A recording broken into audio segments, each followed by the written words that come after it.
VIBErations Podcast, Part 28, Tony Gormley. Hi, I'm Gary Brightman, and this is my bi-weekly podcast called VIBErations. Established in 2018, Vibe is a book and music shop situated in Mui Wo on Lantau Island in Hong Kong. So, what's been happening at the shop over the past week? Today is July the 1st and Hong Kong SAR establishment public holiday. As usual, Vibe is open, as it is every single day of the year. In fact, usually public holidays are our busier days, given people come over to Lantau for the day.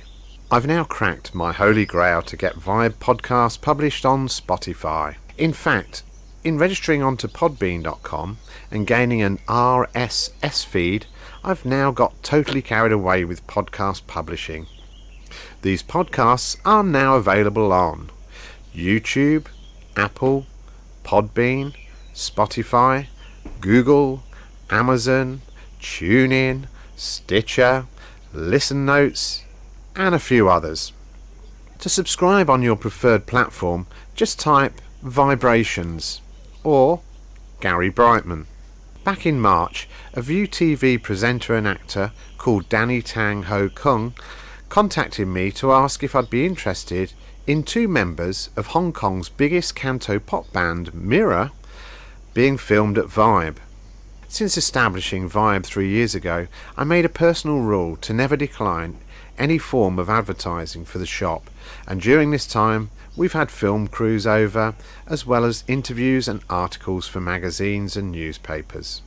So, in April, both Ginger and Tiger from Mirror rocked up at Vibe and allowed me to give a little interview, and then sang for me, and finally presented me with an extremely limited edition box set of their first album.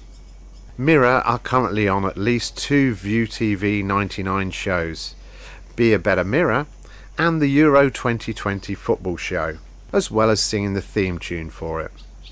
And so, episode 13 of Be a Better Mirror showcased Mui Wo, as they filmed in Buffalo Strength Gym, Cafe Azara, The Kitchen, the Cook Food Market, and of course Vibe. You can see this episode on our YouTube site at Live at Vibe HK. The day the show was going out on View TV, I posted on Facebook some photos of me with Ginger and Tiger. Little did I know that this was the equivalent of lighting the touch paper to the Chinese New Year fireworks show. Over the following 48 hours, I received around 5,000 likes, loves, pictures and messages from Mirror fans, and offers to name my price for the limited edition CD.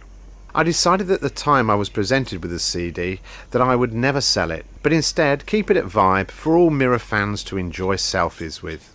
So, Vibe is now well on the map with Mirror canto pop fans in Hong Kong, and not a day goes by when we're not visited by them. Oh, happy days! This Saturday, the 3rd of July, we have our second Tiny Desk gig of the year, with Ryan and Will, playing their brand of alt rock and indie music. You can drop by to see them at 2 p.m, or listen on Facebook Live from our Vibe Silvermine Bay Facebook site. And so, to this week's interview, the second of our 3 Scottish community members. From Glasgow, Scotland, weighing in at 0.08 metric tons, Tony Gormley. Tony does some law and owns a gym, Buffalo Strength in Mui Wo. He wasn't a raging success as a lawyer on a professional, financial or even personal level. He had the odd successes and met a lot of interesting people, and it paid the bills. Owing to volatile circumstances, he's not comfortable speaking in detail about his professional activities during the last 24 months, but it involved a lot of waiting in cells and enjoying luxuriantly cold air conditioning in winter. He also contributed to the odd book for Halsbury's. The gym is his passion and his medicine. He started it in 2018 during a fit of depression, but doesn't want to wholly credit that for the small success it has become. Their members are largely lovely people who have made his business sustainable in spite of the shutdowns this and last year. They are the cream of humanity, and they will be your friend. I'd urge you to go and meet them. Welcome to Vibe, Tony. Cheers, Gary. As we do, we're going to start off with 10 questions. The first question is, do you have a favourite book or author? I didn't have to prepare this one. Lanark by Alistair Gray. This is maybe the first important book that I read. It's hard to classify. I don't know if you've heard of it before. I haven't, and I should have, I'm sure. This is magnum opus. It's a book in 4 parts, or a story in 4 books. It starts with book 3. It goes on to a prologue. Then there's book 1 and book 2. Okay. Book 4, and then there's an epilogue, 3 chapters before the end of the novel. Right, So okay. an unusual structure. Yeah, that's some way of writing. So what genre is it? Sci-fi? Extremely hard to... Sci-fi is quite not bad. Allegorical fiction. It's the same character in all 4 books. In book 3, which is the first book, he's sort of arriving into a dystopian afterlife. Okay. Having drowned himself at the end of book 2, which is the 3rd book. I say allegorical fiction because the dystopian afterlife bears a heavy resemblance to Glasgow. That's why. Book 1 and 2. There's the link. Favourite musical artist? At the moment, I found this lady called Ronnie Spector. Oh, yeah. Who used to be the lead singer for the Ronettes, and she did 2 single albums. Yeah. And at the moment, that's pretty much all I'm listening to, and I've got it playing in the gym as well all the time. Much to the chagrin of people who prefer something a bit heavier. But in general, that's nothing like what I listen to. I like punk music, more towards the poppy end. Yeah. I like sort of high energy. Yeah. I'm not so much into like the more angry, nihilistic, but the heavy. I like Minor Threat. I like Fugazi, but my favourites would be more like the Ramones, NoFX. Yes. Well, you're talking my language. Same sort of thing. Okay. Preferred drink? Beer. Yep. And too much of it. Do you have a life motto? Wherever you go in life, never take an idiot with you. You can always find one when you get there. Favourite Hong Kong walk? I'd say the walk between my house and my gym. I do it every day. I meet people I know on the way. Yes. I can pop into the shop if I've got a few minutes and have a natter. It's not some ambitious hike. No. It's not fantastic views, but it's I like here. Yeah. I like this place, so that's my favourite walk. Favourite Hong Kong restaurant? I don't really eat out that much. Faced with a python whilst walking up to the peak, what would you do? I'd be very quiet as I approached and try to nab a picture so I could share my adventures. Yeah. Finish this sentence. I live in Hong Kong because... No, I guess that's a kind of fluid answer because, this is where my girlfriend and my dogs, which is something of my family, that's where they are. It's where my business is. It's where I found happiness more than other places I've lived. I've lived in a couple of places. I've lived in Africa before. I've lived in Canada and Montreal. I've travelled around a bit. Okay. Here's where I've built something, and I didn't fall in love with the place right away. It grew on me. So it's really where you call home, isn't it, I suppose? Yep. Yeah. Final question. Do you have a favourite area of Hong Kong? I'm going to be boring and say here again, but I can't answer here again, aside from here. You can actually, because I tell you what, surprisingly, I've interviewed 28, 30 people now, and the large percentage of them live here, say here. Aside from here, I'd say Shan Po, Prince Edward, Mongkok, that whole area, that's where the best shopping is. It's where you can find the best bargains, Yes. the most interesting shops and people, and you can make new discoveries every time you go there. What made you come to Hong Kong? A bad breakup, probably. Okay. I did my degree in Chinese studies, and after that, everyone in my cohort was going into investment banking. Yeah. And I thought, bugger that. So my girlfriend at the time was attending McGill University for her thesis, and so I sort of aimlessly followed her there. Yeah, okay. I got a job working in a pub. I did that for about a year and a half, and then broke up with her, and only one of us could have Montreal. So, yeah, okay, fair enough. So it left me without really a destination or a goal. And I had a friend who was studying law here, and he says it's a common law degree, so even if you don't choose to stay here, you've travelled someplace new, you got a bit of experience, and then you can use that common law degree to practice in other jurisdictions, which could be Australia, New Zealand, back home. So I thought, okay, I'll give that a shot. It's only 2 years. Is it really? For a postgraduate law degree, for the Juris Doctor. Okay, so that then brought you to Hong Kong, and you studied your last 2 years, the 2 years of that degree here. That's right, yeah. I didn't have any concrete intention to stay here long term. I don't think many people do. So whereabouts did you go to university? Went to Edinburgh University. Yeah. And that involved a year abroad in mainland China, which for me was Dalian. Okay. In the north. Every single year before us got to go to Beijing. Yeah. So I was gutted. Yeah. Not to denigrate Dalian. Yeah. It's not Beijing. It's not a cultural hub.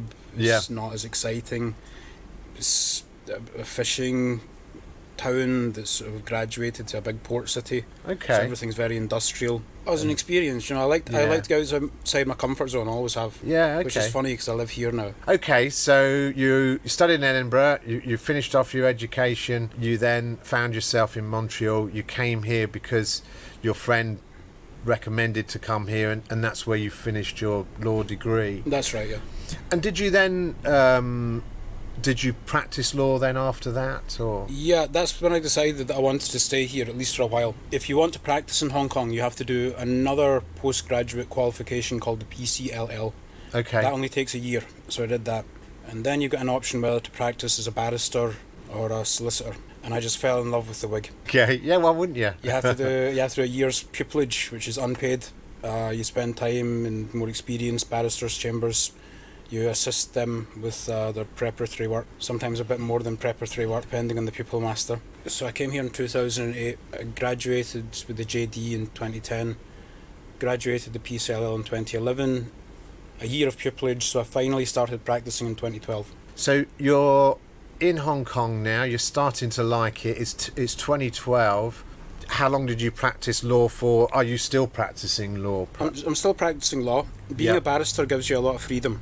Yeah. Not a lot of cash unless you're very senior and very high up, but a lot of freedom in terms of how you work and what work you take. You don't have to turn up to the office every single day. After a couple of years of basically taking everything that arrived in my desk, at which point I was renting a chambers office in Central, I really got fed up. Yeah, fair enough. And I was living here anyway. You were living in Mui Wo I was living in Mui Wo anyway, so you were So I was commuting every single day. First couple of years I was practicing, I was drinking far too much. Like, the drinking culture at chambers was incredible.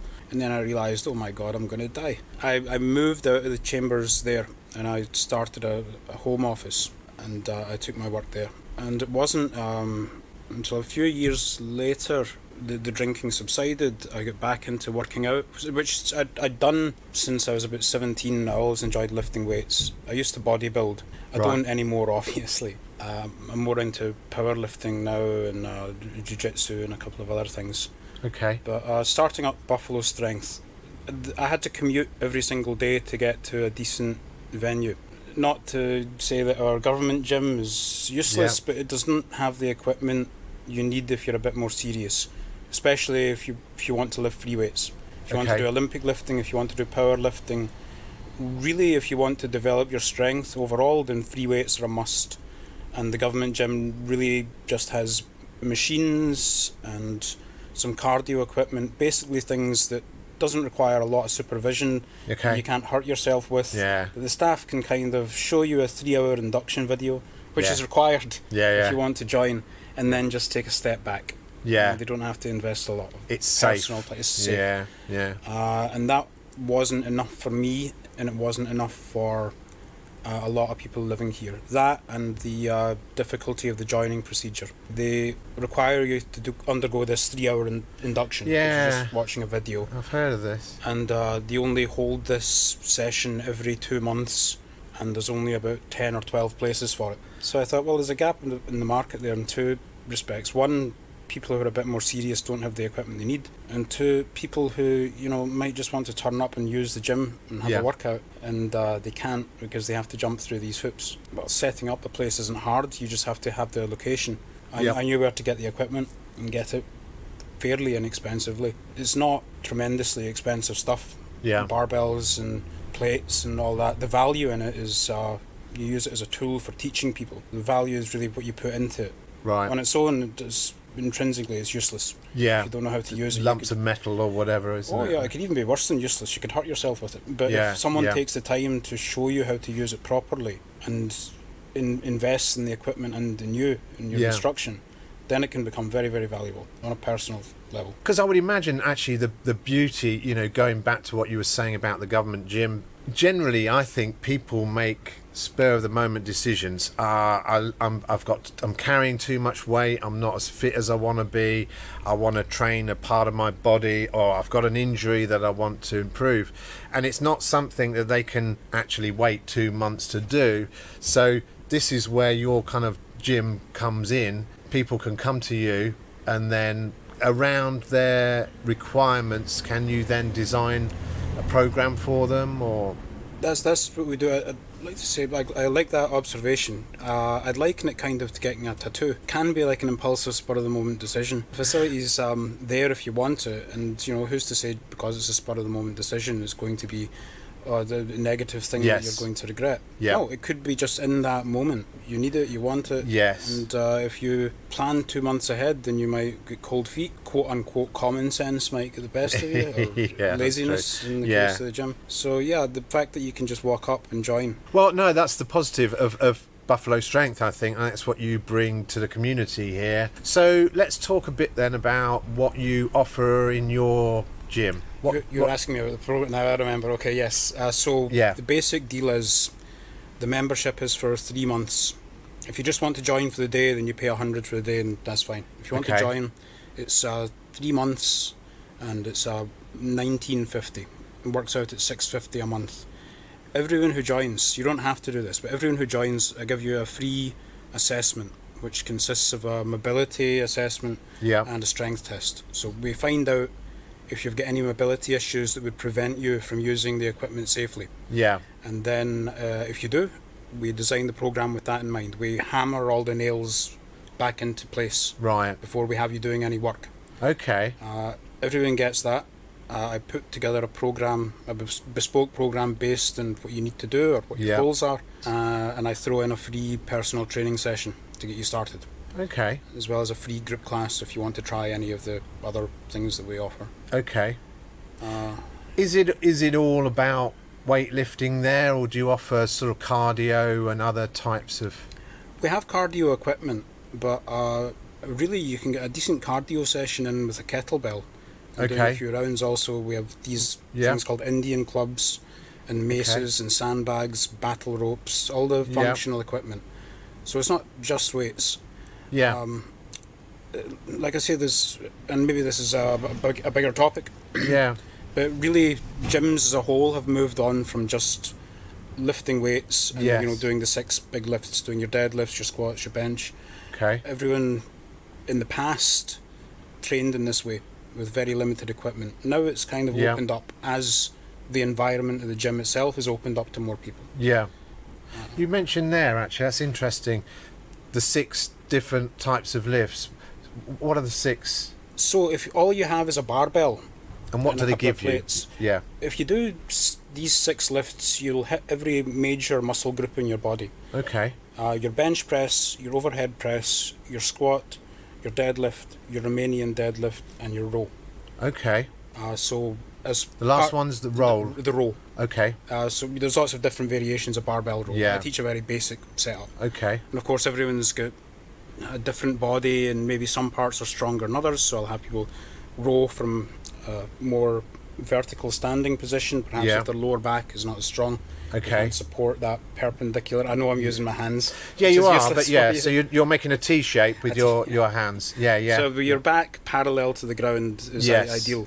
Okay. If your lower back can't support that, I'll have you starting a little bit higher. So sort of inverted at an angle from the T. The T is up a little bit. Your body is arched up a bit. Oh yeah, that's a 45-degree angle instead of a 90-degree angle. Okay. These are the sort of adaptations I'll make for people in the program.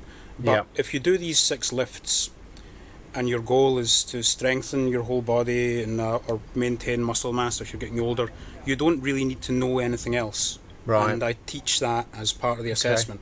I find the starting numbers for these lifts. Yeah. I'll say, if your goal is nothing else other than strength, you can do these 6 lifts, and you're on your way. Okay. If you get more specific goals, then obviously we have to adapt the training. Yeah. But these 6 lifts, that's all you need to know. So that's the kind of induction, Right. quote unquote. But you call those lifts? Are they? To me, lift is a lift and sort of from barbells from the ground up in the air. I suspect you don't. They're not totally lifts. They're motions with those lifts. Would I be right in saying that? Yeah, they're body movements, and again, you can mimic these same movements whether you're using a barbell, which is what I'll teach in the assessment, or whether you're using the sandbags or kettlebells, even the maces and the clubs if you're a bit more interested. But basically, these are the 6 moves that will hit all the major muscle groups in your body. Yeah. And if you do this, then you don't really need to do anything else. Yeah, so you would sort of advocate that you don't. It's a I suppose a more grassroots level of exercise than it's got very technical, as you say, these days, and people are sitting on bikes cycling the Tour de France with screens in front of them and having weightings on those, and that's giving their body a certain level of exercise. But in fact, you don't have to go that far. You can get that level of good exercise for your legs, let's say, or lower body. We'll work them in a different way. It's using different energy systems. I mean, if you're doing cardio on a bike, you're primarily using oxidation, which is burning nutrients as your energy source, and using a bit of glycogen as well.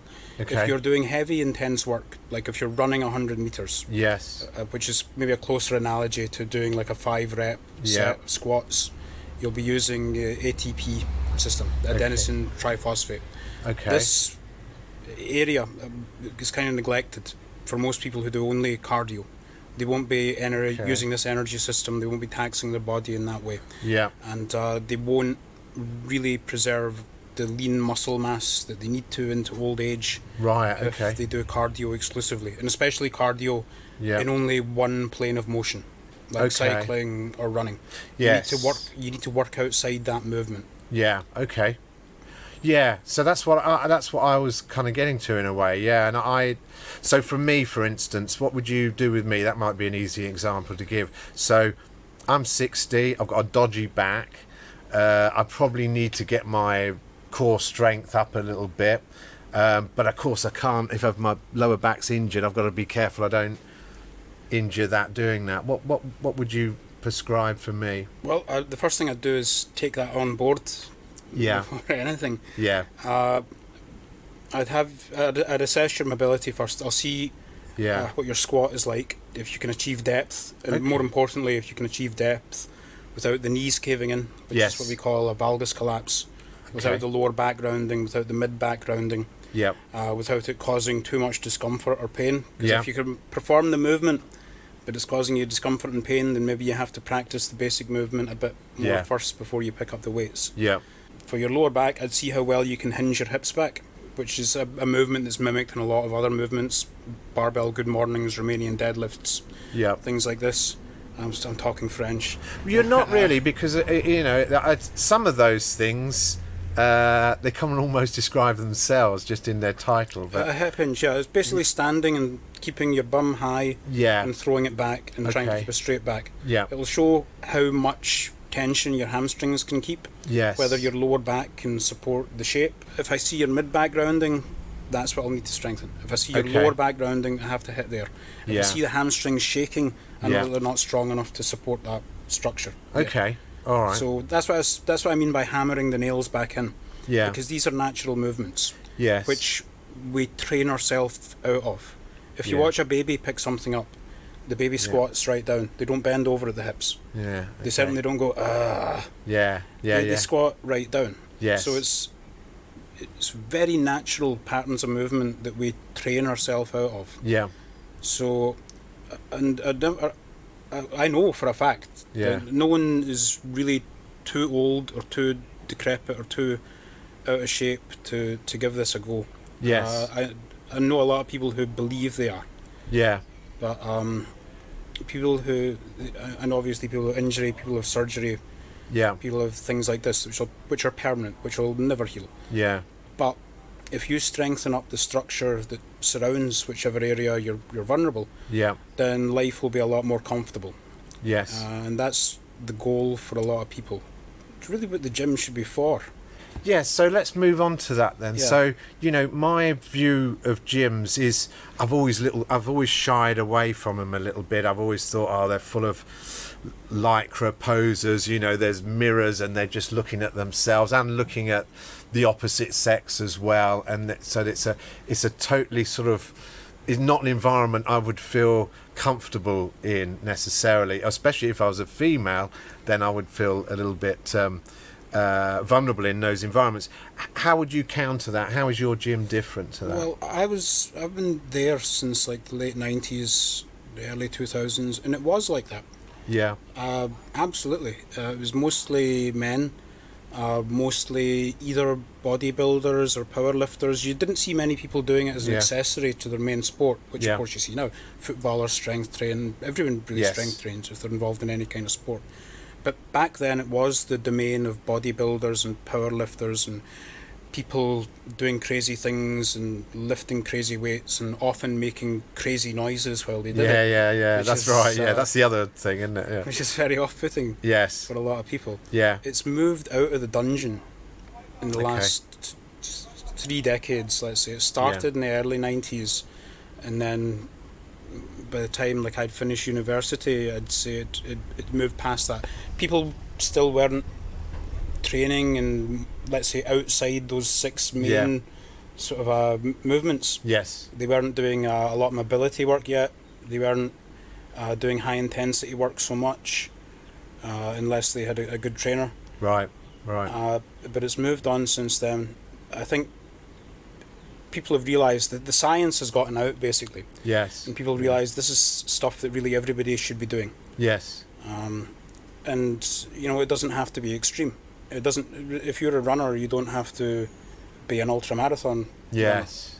You can run 5Ks and you're a runner. Yeah. If you're practicing Jiu Jitsu, you don't have to be a black belt, and very few people are. Yeah. Very few people will become a black they'll belt in stay at the Jiu-Jitsu. lower belts. But if you're a blue belt and you're going to the mat once or twice a week, you're a Jiu Jitsu practitioner. Yeah. If you're going to the gym and using it, if for no other reason, if you've got no other goal than to maintain what you've got, then you belong in the gym. Yes. You've got a place there. You don't have to go there with the aim of, like you say, having this impressive shredded physique. That really will impress few people outside the gym.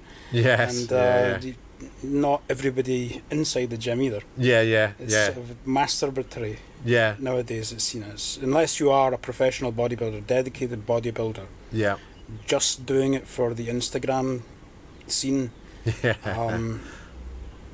it's not, I won't say it's not a valid reason to go to the gym. If whatever your reason for going to the gym, that makes you happy, that's a valid reason for going to the gym. Yes. But it's not most people's now. Whereas it used to be. So in terms of the services you've already described to us, you would assess people going there. You can pretty much cater for any type, any age groups, any preferences. Is there areas that you couldn't, or is there areas that you specifically specialise in? I wouldn't try and coach people in Olympic weightlifting. Because it's completely foreign to me. And very dangerous. So I'd steer away from there. But that's at the far end, isn't it? Yeah. Most people are in that middle band, I suppose, aren't they? Of just needed a bit of fitness, or maybe they're a bit of physio. On that level, back. I can get anyone started. I think. Even there are people who come to the gym. I won't mention names, but they're over 70. They've got supreme mobility issues. And maybe confidence issues as well. Yes. If you start them slow enough, it doesn't take long for the neuromuscular connections to rebuild themselves. Right. And people surprise themselves, especially the first few weeks. Things that haven't worked in decades can just switch back on, almost like Christmas tree lights. Now that is interesting, isn't it? I'm making a... It sounds like a bold claim, but I've been there. I've seen people work this way, and I've seen it happen. So I'm not talking pie in the sky. No. I mean, no bigger motivation, I think, isn't there? Where you've got a problem, a twinge, you start going to the gym, and within 2 or 3 weeks, you're starting to see a difference. I won't say it's a miracle cure, but it helps. It helps, and I think that part of it is the psychology as well as the physical, isn't there? Once you rediscover these things that you thought were gone forever, and this for me is really why I like powerlifting and why I like the gym in general. You rediscover an agency over your body that you thought was lost, and that's a tremendous mental boost. Yes. If you thought you were out of control, that you were done, and then you rediscover it and you realise, I've not been able to do this in 20 years. Now I can. Even if it's just a body weight squat, it's tremendous for your mental well-being. A session should be around an hour. Yeah, anything 2 or 3 times a week. If you're working out at sufficient intensity, you shouldn't really be lifting for longer than 45-50 minutes. Yeah. After that, your cortisol levels start building up, and then actively start breaking down muscle. Right. Okay. So actively goes against you after that. Okay. One other question for me. So my tummy is a bit fat. What sort of exercises would I do to reduce that and improve that? You have to. Well, first you have to work to maintain what you've got. You'll have a good deal of muscle underneath there. You've got to work to maintain that. The thing about fat is that it's very efficient tissue for your body to maintain, and it will want to maintain it because it's stored energy. Fat only takes about 1 calorie per pound per day to maintain. The equivalent weight in muscle takes about 10 calories per pound per day. So if you're in a calorie deficit, which is what's required to lose fat, your body will burn the muscle first and keep the fat unless you give it stimulus to keep the muscle, i.e. to send it the message that this tissue is needed to perform the tasks. So if you want to get rid of the belly, you have to weight train.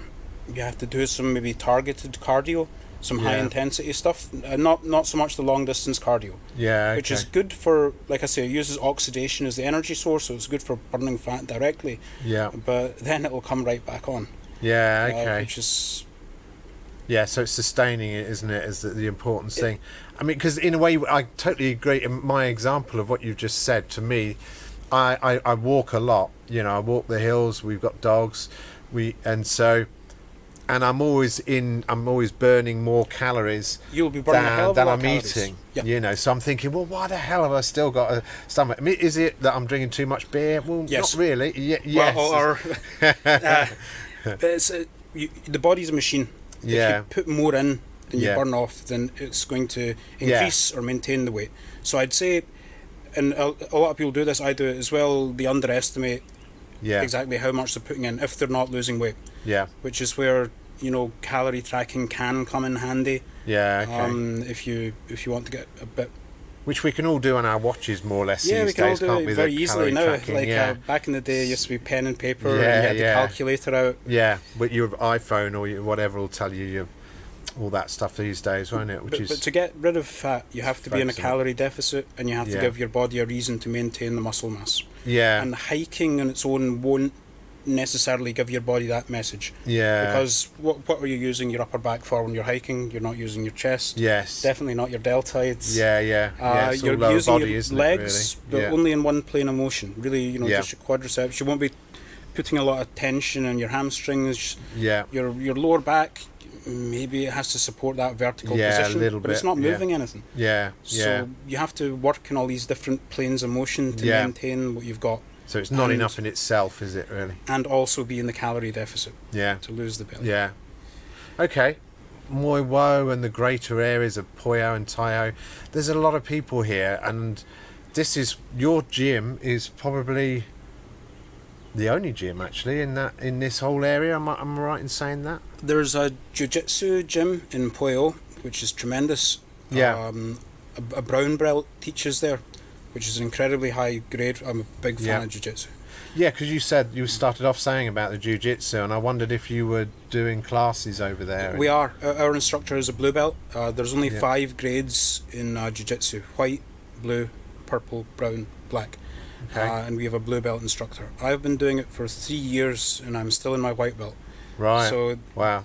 that's part of the appeal of it, is that you don't get it for free. They don't give grades away. Because you've been to a certain amount of classes. Yeah. Or you've been there a certain amount of time, or you've paid a certain amount of money.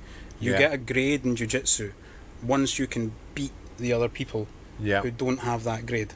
Okay. Once you get better and you're actually beating someone who is 100% not cooperating with you, Yeah. then you're Yeah. promoted, and that's really the litmus Right. test for any martial arts. Yes. Yeah. The great thing about it is that you can practice it in a very safe way. It's a grappling based martial art. Okay. So it's physical. It's physical, yeah. It's Hands-on. very close, very intimate even. Yeah. Like judo and. Like judo, like yeah. wrestling. Wrestling. Yeah. So people can book to do jiu-jitsu classes at Buffalo Strength. They can, but again, I'll recommend Alika's gym in Pueo again. Okay. It's called Pueo Hana. Okay.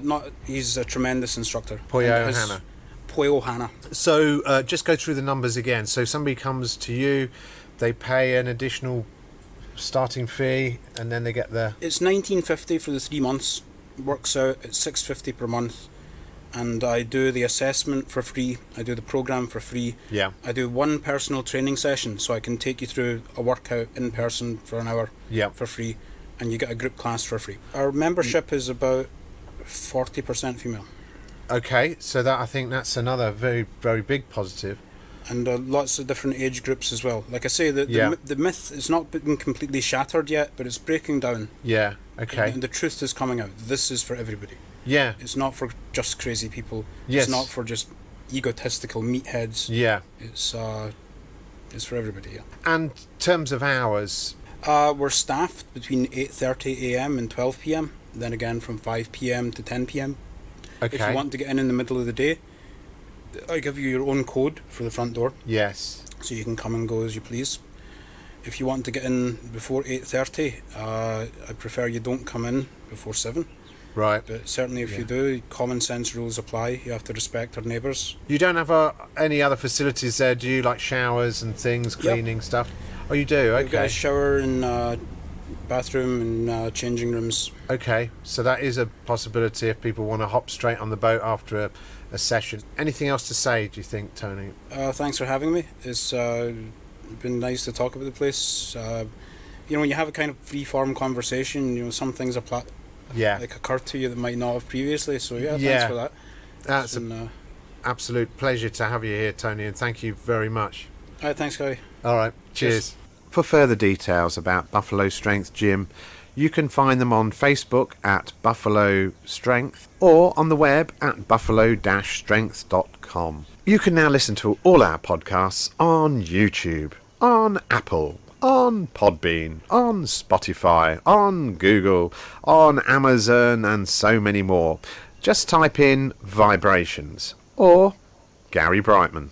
Or you can follow the links from my website at vibehk.com. Finally, a reminder that Vibe is open 7 days a week, every day of the year, from 12 noon until approximately 6:30 p.m. Well, that's it for another week.